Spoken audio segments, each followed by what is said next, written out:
Parents तो बहुत supporting होते हैं, पेरेंट्स हर चीज में सपोर्ट करते हैं, लेकिन जो फैमिली मेंबर्स जो दूसरे लाइक बुआ एंड ऑल, बुआ के जो बेटे हैं, बड़े पापा के बेटे एंड ऑल, वो घर आते हैं और बोलते हैं कि तुमने गलत, पहली बात तो तुमने गलत फील्ड चूज करी है।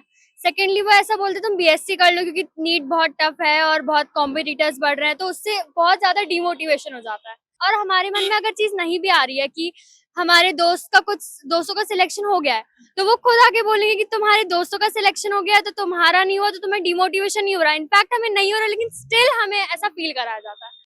जैसा कि है कि SC ST वालों को ज्यादा अपॉर्चुनिटीज है, उन्हें प्रायोरिटीज ज्यादा मिल रही है, तो वो चीज मेरे को गलत लगती है कि नहीं होना चाहिए।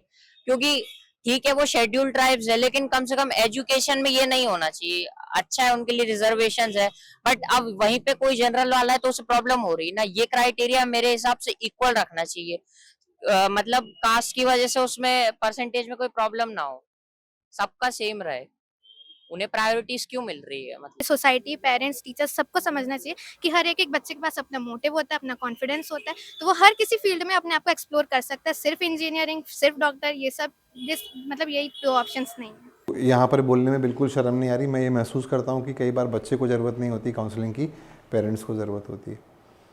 क्योंकि हम घर में माहौल क्या बना रहे हैं। क्या हमने बच्चे से कभी बोला कि मुस्कान, अगर मैं आपका बड़ा भाई हूँ या आपका पेरेंट्स हूँ, तो क्या मैंने आपसे बोला कि मुस्कान तू तेरी पूरी ताकत लगा बेटा, बस चिंता मत करना रिजल्ट की, मैं तेरे साथ में खड़ा हूँ। अगर स्पेशली कोटा की बात करें तो मुझे लगता है कि जब एक बच्चा अपने घर से उसको बोल दिया जाता है कि आप आईआईटी या जेईई की प्रिपरेशन करने वहाँ जा रहे हो, और उसका एक बैकग्राउंड ऑलरेडी बना देते हैं माइंड में, माइंडसेट कि वहाँ पे इतना प्रेशर होगा, इतना कुछ होगा, आपको फेस करना है। पर जब बच्चा वहाँ पहुँचता है और उस चीज़ को फेस करता है, वो देखता है कि जितना उसने सुना था उससे कहीं ज़्यादा वो प्रेशर है।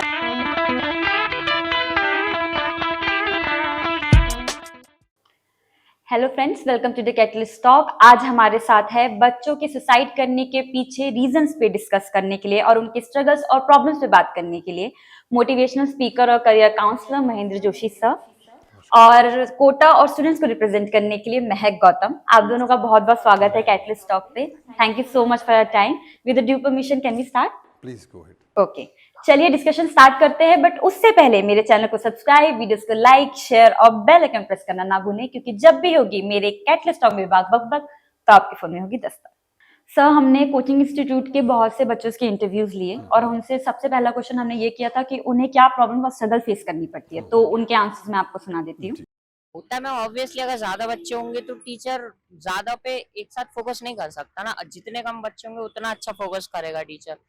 और पेरेंट्स का भी ठीक है, नहीं बता सकते, क्योंकि लगता है कभी कभी खुद से अंदर से लगने लगता है हाँ नहीं होगा, मेरे से नहीं हो सकता। सबसे पहले तो क्योंकि हमने नीट एज अ एस्पिरेंट हमने एस्पायर किया है, तो पहली बात तो पेरेंट्स तो बहुत सपोर्टिंग होते हैं, पेरेंट्स हर चीज में सपोर्ट करते हैं, लेकिन जो फैमिली मेंबर्स जो दूसरे लाइक बुआ एंड ऑल, बुआ के जो बेटे हैं, बड़े पापा के बेटे एंड ऑल, वो घर आते हैं और बोलते हैं कि तुमने गलत, पहली बात तो तुमने गलत फील्ड चूज करी है।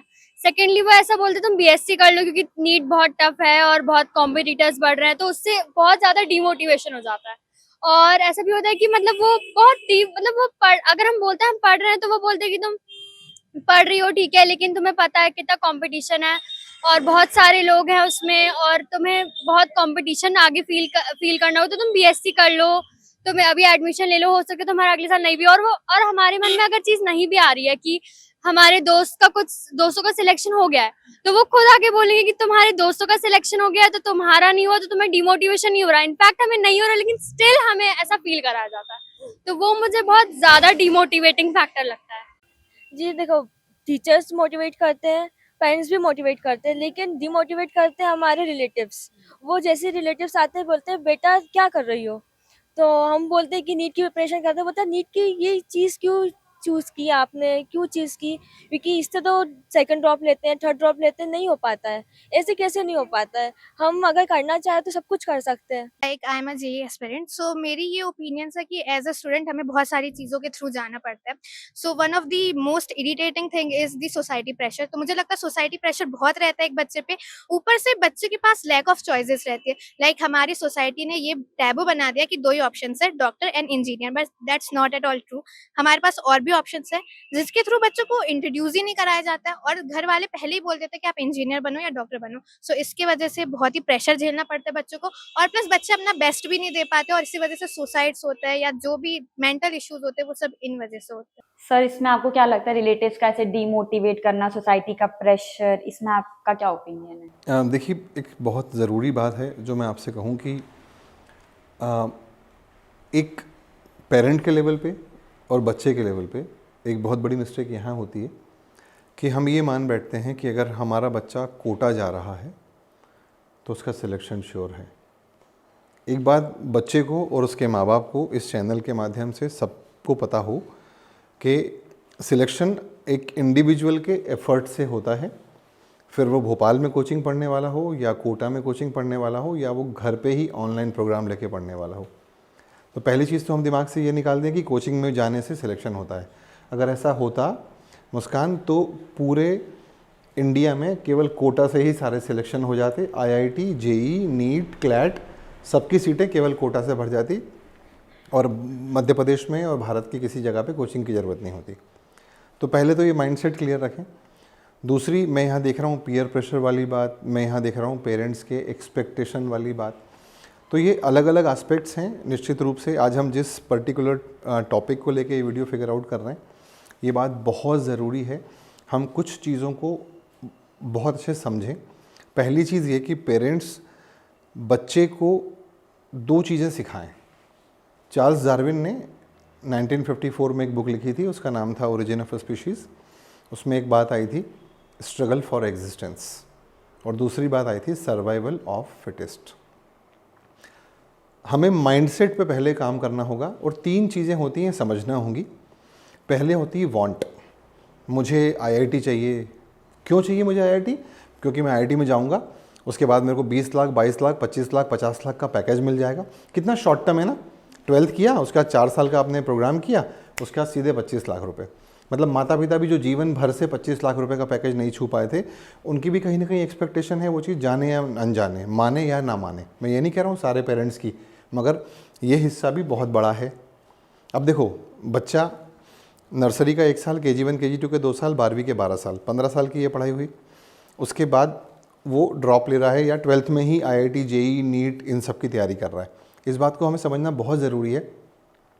क्या हमने उसे अपने आप को, इस जो उसका शरीर है उसको ऑपरेट करना सिखाया? वो अपना मोबाइल ऑपरेट कर लेता है, वो एक्टिवा चला लेता है, अपनी सारी घर की इलेक्ट्रॉनिक डिवाइस ऑपरेट करता है। क्या उसे सिखाया गया कि उसे अपने आप को ऑपरेट कैसे करना, अपने आप से वो चीज़ें कैसे निकालना जिनको निकालने की सख्त ज़रूरत है? ये बच्चों ने ऐसा भी बोला कि माँ बाप अब 6th-7th क्लास से ही बच्चों को प्रिपरेशन के लिए भेज देते हैं। कोचिंग इंस्टीट्यूट में 6 के बाद जितने भी बड़े बड़े ब्रांड्स हैं, नाम तो नहीं ले सकता, उन सब जगहों पे 6-7 से क्लासेस चालू हो जाती हैं। ये तो एक रैट रेस लगी है जिसका उन्हें हिस्सा बना दिया गया है। हम अपना बेसिक लाइफ नहीं जी पा रहे हैं। डमी स्कूल नाम का एक शब्द आ गया है हमारे जीवन में, क्योंकि everybody wants to make money. Coaching अब कोचिंग नहीं रह गई, एक कॉरपोरेट कोचिंग हो गई। आप कोटा जाएं, मैं स्वयं गया हूँ, किलोमीटरों तक आप देखेंगे कोचिंग सी लाइन है, उसके पीछे उनके हॉस्टल्स बने हुए। हम चाह क्या रहे हैं? इंडिया में जो सीट्स हैं वो तो पर्टिकुलर फिक्स हैं। हर बंदा आईआईटी करेगा, 138 करोड़ हम छूने वाले हैं। बात समझने की है। और जो 3 बातें मैं बोलना चाहता था, पहली होती है वांट, मुझे क्या चाहिए। दूसरा इंटरेस्ट, मेरी रुचि क्या है। और तीसरा एप्टीट्यूड, मेरी अभिक्षमता क्या है। फ़र्क समझना होगा हर माता पिता को, हर बच्चे को। वांट, हर इंसान को अच्छी चीज़ चाहिए। आप भी चाहोगे कि एप्पल का सबसे लेटेस्ट वाला वर्जन मोबाइल आपके पास रहे, है ना?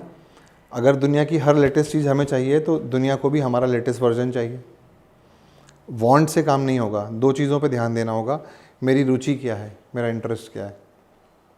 नंबर 2, समझना होगा एप्टीट्यूड क्या चीज़ होती है। मैं एग्जांपल देता हूँ। आप 2 लोग यहाँ पे हैं, आप बहुत अच्छा गाना गाते हो, पर आपको इस बात का रियलाइजेशन नहीं है। आपके दोस्त आपसे बोलते भी हैं, why don't you learn, why don't you improve, why don't you participate in any competition. उनको ये चीज़ आपके साथ है, आपको इस बात का एहसास नहीं है। उनको गाना गाने की बहुत रुचि है, पर वो जब भी गाना गाती हैं तो उनके जो दोस्त तो ठीक है, घर वाले भी दाएं बाएं हो जाते हैं। अब बात को समझो, उनके अंदर रुचि है, आपके अंदर एप्टीट्यूड। हमें जब अपनी रुचि और एप्टीट्यूड को कॉम्बिनेशन में लेके आएंगे तभी हम आगे बढ़ पाएंगे। बीइंग ए काउंसलर मेरे पास हज़ारों बच्चे ऐसे मिलते हैं जो बात करते हैं कि मुझे मैथ्स अच्छा आता है, केमिस्ट्री अच्छी आती है, पर अगर मैं फ़िज़िक्स में कमज़ोर हूँ, या बॉटनी अच्छा आता है, जूलॉजी अच्छा आता है, केमिस्ट्री आता है, मगर मैं फ़िज़िक्स में कमज़ोर हूँ। हम रास्ता निकालने वाले उस पे नहीं जा रहे हैं। यहाँ बच्चों को मैं सुन रहा था कि पेरेंट्स हैं, पीयर प्रेशर डाल रहे हैं उन सारी चीज़ों के लिए। ये बात बैठ के शांति से घर में डिस्कशन करने वाली है। Otherwise eight the end of the day हम जो देख रहे हैं कोटा में क्या हो रहा है, हम रास्ता नहीं निकाल रहे हैं। हमने बस पैसा लग रहा है, हमने पैसा लगा दिया, हमने एडमिशन करा दिया। वहाँ पर एक बच्चे ने एक बात अभी हाल ये बोली थी कि पेरेंट्स भी मतलब उनको लगता है कि उनके बच्चे का तो सिलेक्शन हो गया, मेरे बच्चे का सिलेक्शन नहीं हुआ। बिल्कुल ऐसा हो रहा है। कई बार सर ऐसा होता है मुस्कान की काउंसलिंग के लिए पेरेंट्स बच्चों को मेरे पास लाते हैं, तो यहाँ पर बोलने में बिल्कुल शर्म नहीं आ रही। मैं ये महसूस करता हूँ कि कई बार बच्चे को ज़रूरत नहीं होती काउंसलिंग की, पेरेंट्स को ज़रूरत होती है। क्योंकि हम घर में माहौल क्या बना रहे हैं। क्या हमने बच्चे से कभी बोला कि मुस्कान, अगर मैं आपका बड़ा भाई हूँ या आपका पेरेंट्स हूँ, तो क्या मैंने आपसे बोला कि मुस्कान तू तेरी पूरी ताकत लगा बेटा, बस चिंता मत करना रिज़ल्ट की, मैं तेरे साथ में खड़ा हूँ, मैं हूँ ना। अगर ये चीज़ पेरेंट्स कम्युनिकेट करना शुरू करेंगे तो बच्चे में फेथ रहेगी। हमने क्या कर दिया, हमने रिज़ल्ट ओरिएंटेड कर दिया। हमने ये नहीं देखा बच्चा क्या पढ़ रहा है, हमने ये नहीं देखा बच्चा कितने घंटे पढ़ रहा है। सेकंड चीज़, अपना शहर छोड़ के दूसरे शहर में जाना। 14-15 साल की उम्र में आपने दूसरे शहर में उनको भेज दिया। आपको केवल कोचिंग समझ में आ रही है, उसका ट्रैवल टाइम, उसका एम्बियंस, उसका माइक्रो इन्वायरमेंट, उसका मैक्रो इन्वायरमेंट, कितनी चीज़ें हैं जो वेरी कर रही हैं। सब बच्चे मेन ये बोल रहे हैं कि टीचर्स भी नहीं, पेरेंट्स भी नहीं, रिलेटिव्स जो होते हैं, बुआ चाचा हाँ, चाची, हाँ, अरे वो ये ज्यादा तो- फोर्स करते हैं। वो मेन उनका ये है कि पेरेंट्स तो ठीक है, पेरेंट्स तो हमें मोटिवेट करते ही हैं, पर वो हम जिस चीज के बारे में हम सोचते भी नहीं, उसमें हम इतना मजबूर कर देते हैं कि हम उस चीज से डिमोटिवेट हो जाते हैं। बिल्कुल आप सही बोल रहे हो। और यहाँ हमें बच्चों को, मैं बल्कि पेरेंट्स को बोलूँगा कि बच्चों को वो ये सिखाएं। 2 बटन जैसे होता है ना रिमोट में से, 2 बटन बच्चों को दें। एक बटन होना चाहिए इग्नोर और दूसरा बटन होना चाहिए अवॉइड, क्योंकि ये वो प्रेशर है जिनका कोई लेना देना नहीं है। They have nothing to do with what you are doing. ना वो आपके घर कभी हाथ लगाने आएंगे, ना कभी आपको सपोर्ट करने आएंगे। मगर अच्छा, ये लोग वही हैं जब आप टॉप करोगे, 90 से ऊपर लाओगे तो अदृश्य हो जाएंगे। ये लोग जादू बन जाते हैं, डिसअपियर, मिस्टर इंडिया हो जाएंगे। मगर ये लोग वही हैं जब कहीं कुछ हुआ तो सब आसपास से प्रकट हो जाएंगे और वो प्रेशर डालना शुरू करेंगे। आपने ये भी बात बोली ना कि ये पेरेंट्स ने ऐसा बोला कि इस बच्चे का हो गया, तुम्हारा क्यों नहीं। पेरेंट्स का नहीं हुआ था, वो बुआ की बात कर रहे थे। बिल्कुल, बताइए आप। उनका ये ओपिनियन हाँ, था, उनका हाँ, ये था हाँ। कि इसका हो गया तो तुम्हारा क्यों। यहाँ पर पेरेंट्स को उनमें एक फेथ इंजेक्ट करना होगी कि बेटा we are the only people. एक बच्चे के लिए, मगर होता क्या है मालूम आपको, अब मैं आपके एंगल से बता रहा हूँ, आप मुझसे आधी से भी कम उम्र के हो, मैं आपके एंगल से बता रहा हूँ। आपका जो सबसे क्लोज है और सबसे ज़्यादा जिसका असर पड़ता है, आप मतलब आपकी उम्र के बच्चे, वो होता है उसका पीयर, उसके दोस्त। पेरेंट्स का नंबर तो दूसरे या तीसरे सीक्वेंस में आता है, because parents are always taken for granted.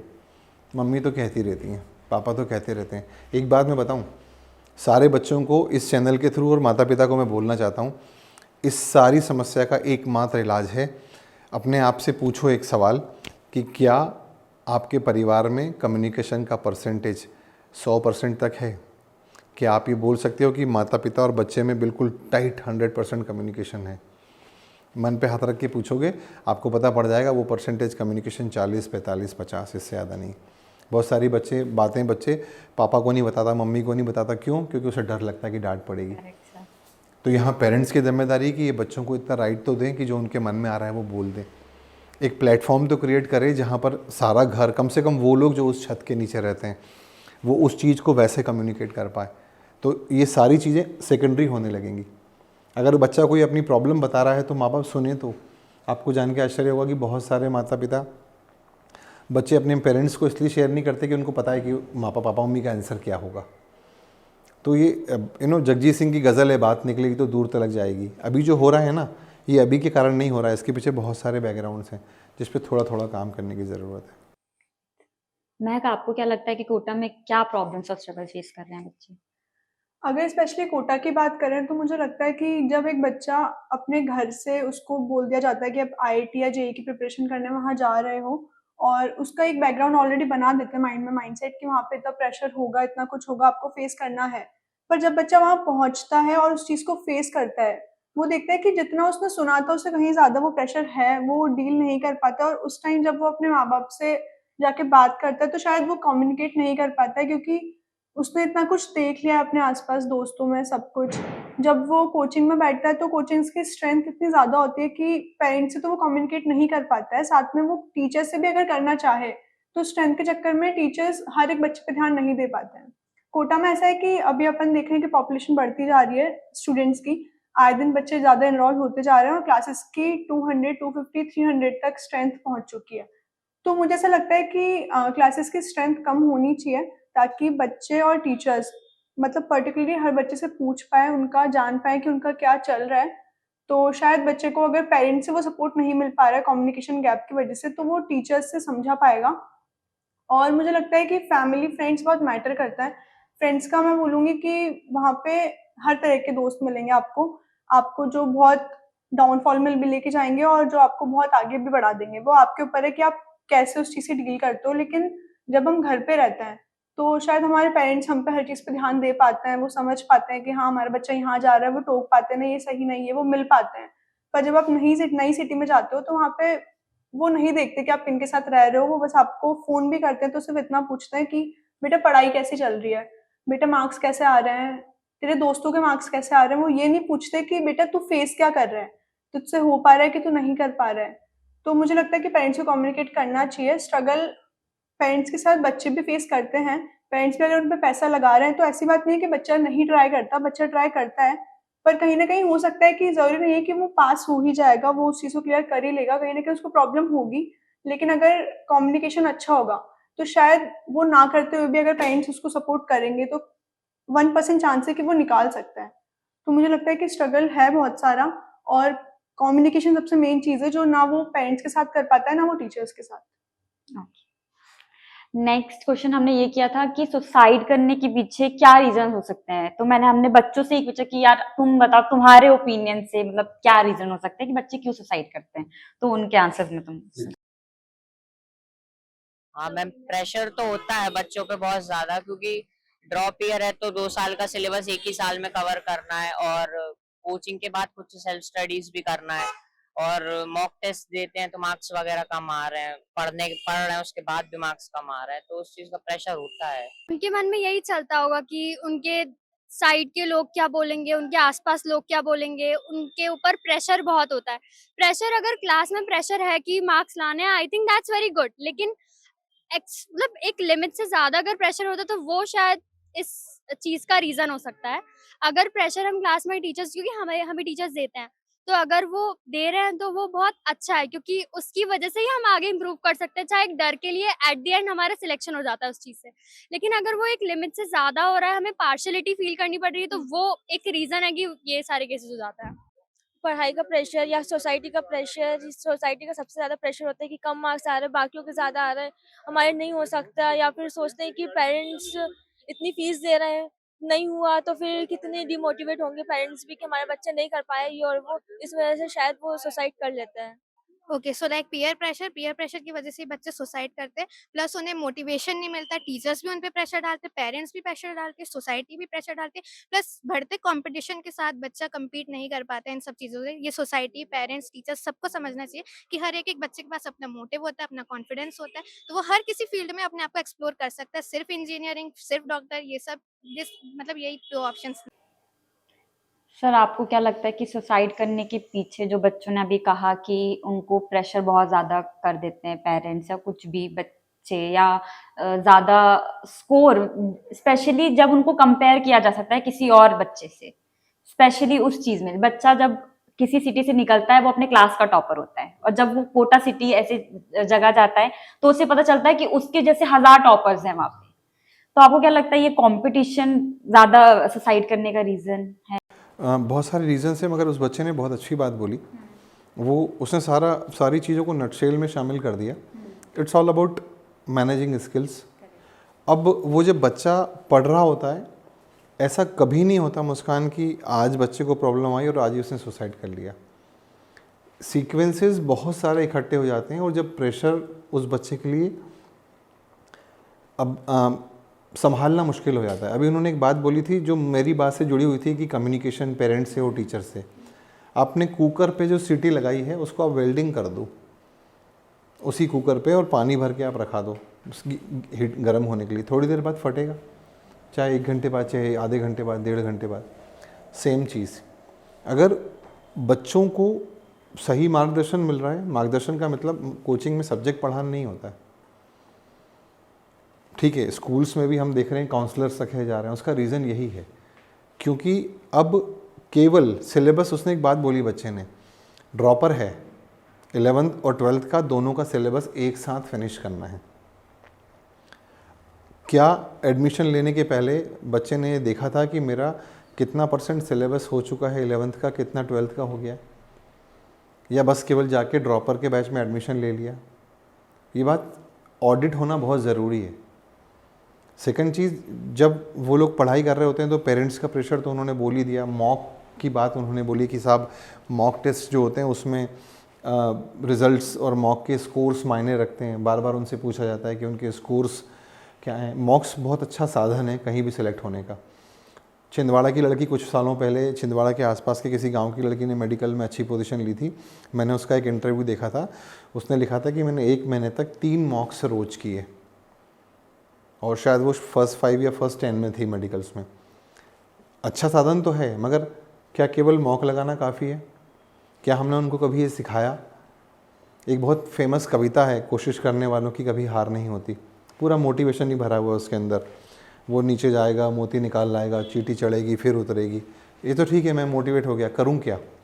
उसने एक लाइन में बोला है और वो लाइन है, क्या कमी रह गई देखो और सुधार करो। हम रोज़ मॉक लगा रहे हैं, पर क्या उनको बताया जा रहा है कि बेटा तू तेरी प्रॉब्लम्स की लिस्ट निकाल और उस पर काम कर, अगला मॉक तू जब भी देना जब पिछले मॉक की प्रॉब्लम्स को सॉल्व कर ले। अदरवाइज़ क्या होगा, हर रोज़ सेम गलती, सेम रिजल्ट्स, तो क्या नंबर बढ़ेंगे? मॉक क्यों होते हैं? हमारी कंडीशनिंग के लिए होते हैं, ताकि हम जब वहाँ जाएं एग्ज़ाम देने तो हम कंपेरेटिवली नॉर्मल लोगों की भीड़ की तुलना में बेटर परफॉर्म कर पाएँ। मगर at the end of the day Muskan, मैं वही बात बोलूँगा कि एक साइक्लिक प्रोसेस है। ये पहले दिन से शुरू हो जाती जब आपका बच्चा कोटा गया। मैं तो कोटा नहीं, मैं भोपाल, इंदौर, उज्जैन, दिल्ली, मुंबई, हर शहर की बात कर रहा हूँ। चाहे वो बच्चा लोकलाइड हो, अगर वो कोचिंग इंस्टीट्यूट जा रहा है, चाहे वो डमी स्कूल में जा रहा हो, अगर 11 12 दो चीज़ों का सिलेबस एक साथ आ जाएगा, 24 घंटे टोटल टाइम है आपके पास। आप कितने अच्छे से मैनेज करते हो, और यहाँ पर पेरेंट्स का उतना ही इम्पॉर्टेंट रोल है। मैं जानता हूँ हर माता पिता अपने बच्चे के लिए बेस्ट ऑप्शन चूज़ करना चाहते हैं, मगर शायद उन्हें भी प्रैक्टिकली नहीं पता कि हमारा तरीका क्या होना चाहिए, what will be our modus operandi, कि हम उसको अच्छे से हेल्प करें। अगर आपने एक पौधा लगाना है तो जितना इम्पॉर्टेंट पौधे की क्वालिटी और अच्छे हाइब्रिड क्वालिटी का होना ज़रूरी है, उतना ही इम्पॉर्टेंट है कि मिट्टी कैसी है, खाद कौन सी डाली जा रही है, क्या धूप उसे सही समय पे मिल रही है, क्या गमले का साइज़ ठीक है। मतलब केवल बच्चा अकेला जिम्मेदार नहीं है, मैं बिल्कुल नहीं मानता। ये जो सारी घटनाएं हो रही है, मैं उसे बिल्कुल मानता हूँ कि इसके लिए इक्वली रिस्पॉन्सिबल हैं बच्चे। तो जो दोष है उनका जितना है वो ठीक है अपनी जगह। दोष शब्द इसलिए बोल रहा हूँ क्योंकि उनको ईश्वर ने एक अवसर दिया था जिसको उन्होंने गंवा दिया सुसाइड करके, मगर उतने ही इंपॉर्टेंट उनके टीचर्स हैं, उनकी भी उतनी रिस्पॉन्सिबिलिटी है, and equally parents, that is most important, what I believe is. महक, आपको क्या लगता है कि कोटा में सुसाइड करने के पीछे बच्चों के क्या रीजंस हो सकते हैं? सुसाइड एक ऐसी चीज़ है जो कोई भी बच्चा उस पॉइंट पे आके करता है जब उसके पास कोई ऑप्शन नहीं बचता। वो हर तरह की चीज़ें ट्राई कर चुका होता है। मुझे लगता है कि सुसाइड कोई बच्चा इतना इजीली कर नहीं पाता है, वो भी एक बहुत बड़ा ऑप्शन है, बहुत गट्स चाहिए होते हैं करने के लिए। तो बेशक अगर बच्चा उस पॉइंट पे आ रहा है तो उसने और सारी चीज़ें एक्सप्लोर की होगी, उसने माँ बाप से बात करने का ट्राई किया होगा जो कि शायद वो नहीं कर पाया होगा। उसने टीचर्स पे भी हो सकता है, मैं बोलूँगी एक होता है इमोशन और एक एक्शन। आप जब कोई चीज़ सोचते हो कि मुझे करना है, मुझे वो चीज़ करनी है, मैं कल बात करूँगा, और एक होता है एक्शन। बहुत सी बार मेरे साथ भी हुआ है कि मैं सोचती हूँ कि मैं कल सर से डाउट पूछूंगी, जाऊँगी, करूँगी, पर जब क्लास में देखती हूँ कि इतने बच्चे हैं, मैं कैसे उनसे बात करूँ, मैं कैसे उनसे पूछूँ कि वो मुझे बता पाएँ, समझा पाएँ। मुझे उनसे हाफ एन आवर मिनिमम चाहिए कि मैं उनसे बात करके समझा सकूँ, सर मुझे यहाँ प्रॉब्लम हो रही है, जो कि मैंने आपको पहले बताया कि नहीं पॉसिबल है स्ट्रेंथ की वजह से। पेरेंट्स का एक बहुत इम्पॉर्टेंट रोल है इस चीज़ में, सुसाइड के उसमें, क्योंकि बहुत से बच्चे इस चीज़ को जब फेस करते हैं तो वो सोचते हैं कि सबसे पहले वो दोस्तों के पास जाते हैं, पूछते हैं कि मैं कहाँ जाऊँ, मैं कैसे चीज़ें सॉल्व करूँ, तो नहीं समझ में आता उनको। एक बात यहाँ पे ऐड करना चाहता हूँ मैं, वहाँ पे बच्चा पढ़ रहा है कोचिंग इंस्टीट्यूट में, वो बहुत सारे अलग अलग वॉक्स ऑफ लाइफ से लाए हुए लोग हैं। हर बंदा वहाँ वेल टू डू फैमिली से नहीं आ रहा है।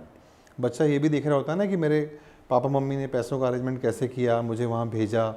बच्चा समझदार है, वो करना चाहता है, वो अपने पेरेंट्स को एक अच्छा नाम और एक अच्छा लेवल पे ले जाना चाहता है। अब वो वहाँ चला गया और जब गया और महीने 2 महीने 3 महीने बाद बात समझ में आई कि बॉस ये बात अपने बस के बाहर है। ऐसे में क्या पेरेंट्स ने उसको इतनी फ्रीडम ऑफ कम्युनिकेशन दिया है कि वो बोल पाए कि नहीं पापा मम्मी, मैं वापस आके वही करना चाहता हूँ जो मैं कर रहा था, आई अंडरस्टैंड कि आपका मैंने नुकसान कर दिया है, ऐसे आप करने जाओगे ना हज़ारों लोग मिल जाएंगे आपको केवल कोटा में। क्या आपने ओपन ऑप्शन खोला रखा है? क्या बीइंग अ पेरेंट्स आपने उनको अवसर दिया है कि बेटा ये अपन एफर्ट डाल रहा हूँ, मगर याद रखना ये बीइंग ए पेरेंट्स मेरा काम है कि मैं आपके लिए बेस्ट कर सकूँ, मगर किसी भी पॉइंट ऑफ टाइम पे तुझे 1% भी कहीं कोई दिक्कत होती है ना, तेरे पापा मम्मी के गेट तेरे लिए 24/7 खुले हैं, तो किसी भी समय उन्हें कॉल बैक करके बोल सकता है अपनी बात। जब ये फ्रीडम पेरेंट्स से मिल जाएगी ना, आप देखना परसेंटेज रिड्यूस हो जाएगा इस चीज़ का, ऐसा मेरा मानना है। बिल्कुल सही। मुझे ये भी लगता है कि जैसे सर ने बोला कि जो बच्चों का ये सब चीज़ें ये सब सिटीज़ में है, सिर्फ कोटा में नहीं है। हाँ, ये चीज़ है कि रेशियो स्टूडेंट्स का आईआईटी जेईई मेंस का कोटा में ज़्यादा है। Yes. तो ये चीज़ वहाँ ज़्यादा उभर के बाहर आती है। कोटा का नाम सबसे पहले आता है, पर यही सेम चीज़ें जो और भी कंट्रीज़ में और भी सिटीज़ में सब कर रहे हैं, फेस कर रहे हैं। और मुझे लगता है कि जब बच्चा बाहर जाता है ना, तो पेरेंट्स को प्रॉपर जैसे वो घर में ध्यान देते हैं अपने बच्चों पे कि बेटा तू कहाँ जा रहा है, कहाँ आ रहा है, वैसे उनको पर्टिकुलरली हर टाइम पे जाके देखना चाहिए, उनसे मिलना चाहिए वहाँ पे जाके, ना कि सिर्फ कॉल पे। क्योंकि मैंने एक्सपीरियंस करा है कि एक बार बच्चे को वहाँ भेजने के बाद 2-2 साल तक पेरेंट्स मिलने भी नहीं आते हैं। वो देखते भी नहीं हमारा बच्चा किस एनवायरनमेंट में रह रहा है, वो कहाँ पे जा रहा है, कहाँ पे आ रहा है, उनको कुछ नहीं पता होता। और प्लस ऐसा भी होता है कि जैसे अभी 10th में जैसे कोरोना का टाइम आया, तो सब कुछ ऑनलाइन था, पढ़ाई सब कुछ ऑनलाइन थी, तो बच्चों ने सिर्फ ऑनलाइन टेस्ट दे के सब कुछ करके अपना कंप्लीट कर लिया और उसके बाद उनको आईआईटी जेईई के लिए भेज दिया। तो कहने को तो उन्होंने 10th 12th के बेसिक्स पढ़े हैं, पर जब एक्चुअल में वहाँ अपने अटेम्प्ट्स देने की बात आती है तब उनको नॉलेज किसी चीज़ का नहीं होता। वहाँ पे शायद कोर्स बहुत ज़्यादा एलैबोरेट होता है, बहुत डीप सब कुछ पढ़ाया जाता है। उनको पता नहीं, कोरोना के बाद से अभी मैं देख रही हूँ कि इस साल से केसेस बहुत बढ़ गए हैं, सिर्फ अगस्त में 6 सुसाइड हो चुके हैं। तो मुझे लगता है कि एक बार स्टूडेंट के साथ-साथ गवर्नमेंट को भी देखना चाहिए कि सिस्टम किस तरह से काम कर रहा है, किस तरीके से पढ़ाई चल रही है, स्कूल्स में टीचर्स पढ़ा भी रहे हैं कि नहीं पढ़ा रहे हैं, या फिर बस होमवर्क दे दिया, खत्म हो गया। तो ये चीज़ मैटर करती है। हमने यही क्वेश्चंस पूछे थे। लास्ट क्वेश्चन हमने बच्चों से यही किया कि उन्हें क्या चेंजेस चाहिए एजुकेशन सिस्टम से, अगर उन्हें चेंज करना पड़े या गवर्नमेंट किसी चीज पे चेंजेस लाए तो वो किस चीज में आप लोग चाहते हो, तो उनके आंसर्स में आपको जैसा कि है कि SC ST वालों को ज्यादा अपॉर्चुनिटीज है, उन्हें प्रायोरिटीज ज्यादा मिल रही है, तो वो चीज मेरे को गलत लगती है कि नहीं होना चाहिए। क्योंकि ठीक है वो शेड्यूल ट्राइब्स है, लेकिन कम से कम एजुकेशन में ये नहीं होना चाहिए। अच्छा है उनके लिए रिजर्वेशंस है, बट अब वहीं पे कोई जनरल वाला है तो उसे प्रॉब्लम हो रही है ना। ये क्राइटेरिया मेरे हिसाब से इक्वल रखना चाहिए। मतलब कास्ट की वजह से उसमें परसेंटेज में कोई प्रॉब्लम ना हो, सबका सेम रहे। उन्हें प्रायोरिटीज क्यों मिल रही है? मतलब मैं चाहती हूँ कि टेस्ट आई थिंक हर हफ्ते या हर 10 दिन में हो जाने चाहिए, उससे सिलेबस कंप्लीट हो जाता है, रिवीजन होता रहता है और प्रेशर भी टीचर्स को देना चाहिए थोड़ा सा, जैसे हमारे टीचर्स मुझे देते हैं, तो उससे मेरे मार्क्स इम्प्रूव भी बहुत हो रहे हैं। अभी मैंने इम्प्रूवमेंट भी बहुत देखा है। तो SC ST हट जाना चाहिए, OBC, क्योंकि ये हम 18 ईयर्स के ऊपर, मतलब सारे ह्यूमंस आर सेम। हर बच्चा अपनी अपनी मेहनत से उसके मार्क्स आते हैं, और अगर किसी के 561 है वो जनरल में है और किसी के 561 है वो SC में है, और जनरल वाले का सिलेक्शन नहीं हो रहा है, वो बहुत गलत बात है, क्योंकि सबने इक्वली मेहनत करी। ऐसा नहीं है कि उसके पास कुछ प्रिविलेजेस है इसलिए वो उसका सिलेक्शन हो। देखो, मैं एक पर्टिकुलर ऑर्गेनाइजेशन सोसाइट्स के लिए रिस्पॉन्सिबल नहीं होता, सोसाइट्स के लिए रिस्पॉन्सिबल होती है पूरी सोसाइटी। तो मैं सोसाइटी से क्वेश्चन करूंगी कि क्यों बच्चों को 2 ही चॉइसेस दे रहे हैं, क्यों बच्चों को एक्सप्लोर नहीं करने दिया जा रहा है। तो बच्चों को एक्सप्लोर करने दो, सोसाइट्स खुद ही सॉल्व हो जाएंगे। लाइक अभी कोटा में डिसीजन लिया था स्प्रिंग फैन से, उससे सोसाइट्स केसेस कम होंगे, लेकिन डेफिनेटली उससे मेंटल इश्यूज नहीं जाने वाले हैं।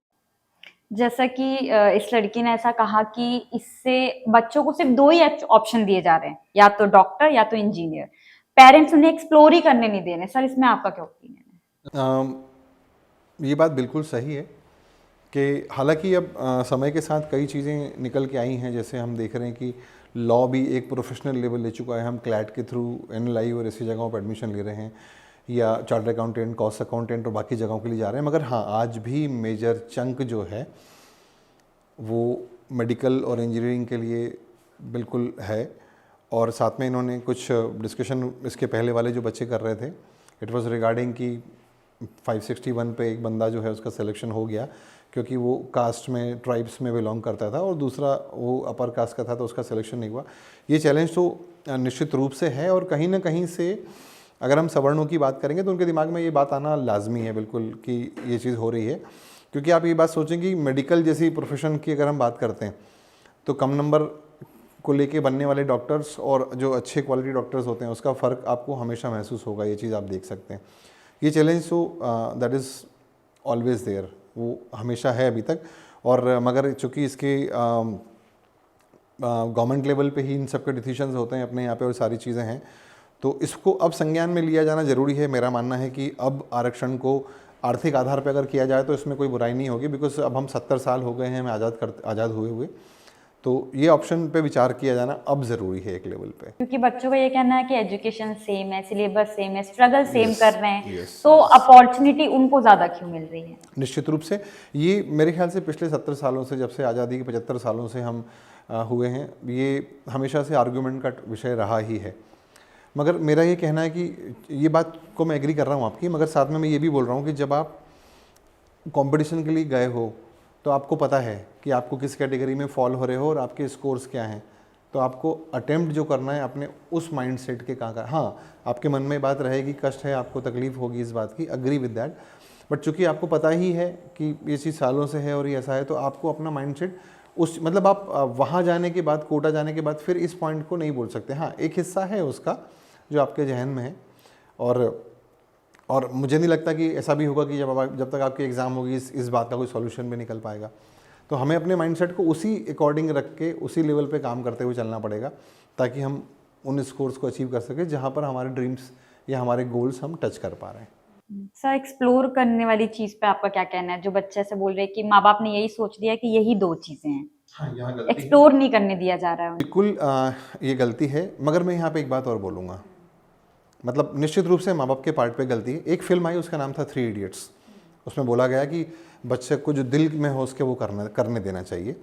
उसी आमिर खान ने 10-12 साल बाद एक और फिल्म बनाई, उसका नाम था दंगल। उसमें ये बोला गया था कि आपके व्यक्तित्व का जो हिस्सा कमज़ोर है, आप उसे मेहनत से इतना मजबूत कर सकते हो कि आप जो चाहे वो हासिल कर लो। मनोविज्ञान के हिसाब से इंसान जो है बेसिकली आलसी है, वो आसान और सुविधाजनक चीज़ें पहले चुनता है। तो हमने पहली चीज़ चुन ली 3 इडियट्स वाली, कि हमारा दिल जो कर रहा है। हालांकि मैं आपको एक बात बताना चाहता हूँ कि अब जो जॉब हैं, और यहाँ सारे पेरेंट्स को भी इस चैनल के माध्यम से, उनका नेचर बहुत बदल गया है। विल यू बिलीव इट कि एक बच्चा जो ह्यूमैनिटीज़ लेता है वो कंटेंट राइटिंग करके डॉलर्स में इतने कमा रहा है जो मेडिकल के IITians और मेडिकल डॉक्टर्स भी अर्न नहीं कर पा रहे। तो ये ऑप्शंस हमेशा ओपन है। नेचर ऑफ जॉब बदला है। आपने अगर 15 साल पहले के जो जॉब्स को चेक करोगे तो जो जॉब हुआ करते थे assistant engineer, overseer, superintending engineer, executive engineer, अब ये टोटल नाम बदल गए हैं। अब नाम हो गए हैं सिस्टम एनालिस्ट, सिस्टम इंजीनियर और इस तरह के बहुत सारे नए नाम। तो आई बिलीव कि हमें अकॉर्डिंग टू टाइम इन चीज़ों में बदलाव तो लाना होगा। और यहाँ पर एक ज़रूरी है प्लेटफॉर्म सेटिंग की। यहाँ पर ज़रूरत काम आती है काउंसलर्स की। न केवल बच्चे जाएं, माता पिता भी जाएं। साइकोलॉजिस्ट के पास या काउंसलर्स के पास जाने का मतलब ये नहीं होता कि हम मेंटली प्रॉब्लम है हमको या तब जा रहे हैं। ये वो प्लेटफॉर्म हो सकता है जहाँ पे आप फिगर आउट कर सकते हो कि ये ऑप्शंस और खुल गए हैं समय के हिसाब से, हम समय के हिसाब से चेंज करने लगे हैं चीज़ों को। तो ये बात तो बच्चों की बिल्कुल सही है, मैं मानता हूँ। और अभी ये प्रॉब्लम मैं भी फेस करता हूँ। In India it is happening, this is true. यहाँ बच्चे गलत नहीं हैं। सर, मेरा लास्ट क्वेश्चन आपसे, जैसे कि आप मोटिवेशनल स्पीकर हैं, तो इन बच्चों को मोटिवेट करते हुए आप कुछ कहना चाहेंगे? मैं सिर्फ एक बात बोलना चाहूँगा। 4 पंक्तियाँ हैं कि हर क्षण जियो उल्लास से, लक्ष्य हो लेकिन गंभीर, कुछ पाने की लालसा नहीं, दीवानगी ज़रूरी है, फिर नहीं सफलता में और ज़्यादा दूरी है। अपने आप को संतुलित रख के चलें। अगर आपने वाकई वो ड्रीम रखा है और बिना किसी प्रेशर के, अगर वो वाकई आपका ड्रीम है तो आप मेहनत कर लोगे, मगर वो इम्पोज्ड ड्रीम है तो मना करने की क्षमता भी रखें कि नहीं, मैं इसके लिए नहीं जा पाऊँगा और मैं ये करना चाहता हूँ। शुरुआत में तनाव ज़रूर होगा, मगर वो पारिवारिक स्तर पे होगा। माता पिता के समक्ष अपनी बात कहने की हिम्मत करें।